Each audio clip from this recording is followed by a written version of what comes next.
It's time, my friends, for another Devo tip on the sacred conspiracy to redeem the time. Ephesians 5:11 through 17.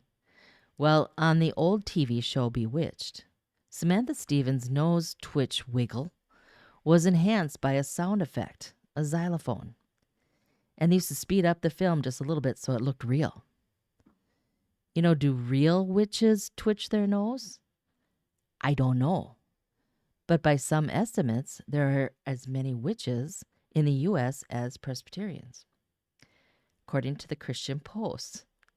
Well, I can't confirm that, but all I know is that no magic hex can thwart the sacred conspiracy to redeem the time.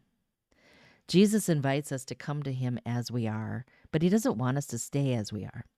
And Paul spills a great deal of ink contrasting behaviors and attitudes that reflect our new identity in Christ to those that don't in Ephesians 4 and 5. So in Ephesians 5:11 and 12, Paul begins the next section by saying, "Take no part in the unfruitful works of darkness, but instead expose them. For it is shameful even to speak of the things that they do in secret. For when anything is exposed by the light, it becomes visible, for anything that becomes visible is light." Well, what kind of shameful, unfruitful works of darkness needed to be exposed? Well, at the time Paul wrote this letter, Ephesus was the hub of the cult of Artemis. Lovely, isn't she? A silversmith named Demetrius, who made his living selling little statues of her, freaked out when Paul came to town. He said, "Not only in Ephesus, but in almost all of Asia, this Paul has persuaded and turned away a great many people.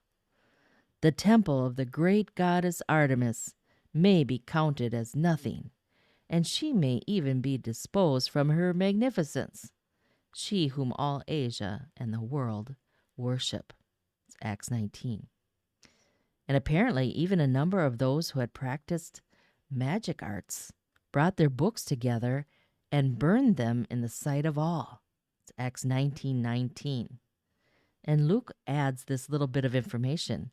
He says the monetary loss from the books added up to 136 years of hard-earned wages in verse 20. Why did they do this? Why did they burn their books? After all, they're just books, right? Well, these magic books were not about how to pull a rabbit out of a hat or how to perform card tricks. No, they contain verbal declarations and invocations that aim to control people or events. You see, when someone wants to control everything, people are viewed as objects to be manipulated, not individuals to be loved. So, one of the unfruitful works of darkness is the secret need to always get what we want. Wake up, Paul says. God doesn't work this way. Awake, O sleeper, and arise from the dead, and Christ will shine on you. Ephesians 5:14. As powerful and sovereign as God is, he is never controlling.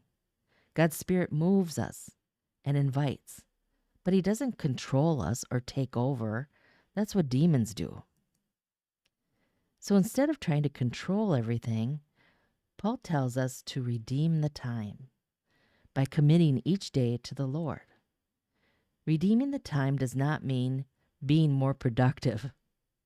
Rather, it is to respond in a God-honoring way, whether we get our way or not. Regardless of what happens each day, we humbly consider the needs of others and adjust. Therefore, Paul says, do not be foolish, but understand what the will of the Lord is in each situation, and let go of the toxic need to control everything. We can't accomplish God's aims using Satan's methods, so embrace the sacred conspiracy to redeem the time.